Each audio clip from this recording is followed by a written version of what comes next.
Good evening বন্ধুরা, কেমন আছো সবাই? আজকে সন্ধ্যাবেলা ছেলের নাস্তা নিয়ে চলে আসলাম, ওকে খেতে দিব।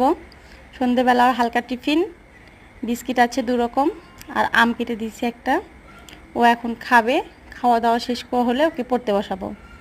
ও ডান বামটা উল্টো করে ফেলে দেয়, তো আমি ওকে বলে দিচ্ছিলাম যে ও হাতে খেতে হয় না, অন্য হাতে খাও। তো এখন খাচ্ছে। ও আমটা অনেক পছন্দ করে, ওর ফেভারিট ফল বলা যায়। ও আম খাওয়া শেষ করে ওকে আমি পড়তে বসাবো। তো এখানে ওর খাওয়া দাওয়া শেষ, ওকে পড়তে বসাইছি। ও তো এটা পড়বে না বলছে, আমি তো জোর করে পড়াচ্ছি। ও পড়বে যেগুলোতে ফল আছে, একটু বিড়াল টিড়াল আছে, ওগুলো পড়বে। তা আমি ওকে বলছি না বাবা এটা পড়ো, এটাও পারে, তারপরেও একটু বলে দিচ্ছিলাম আমি। তো এটা পড়ছিল। ওর পড়া শেষ হলে ওকে খাওয়াবো। সারাদিনের মধ্যে এটা একটু বেস্ট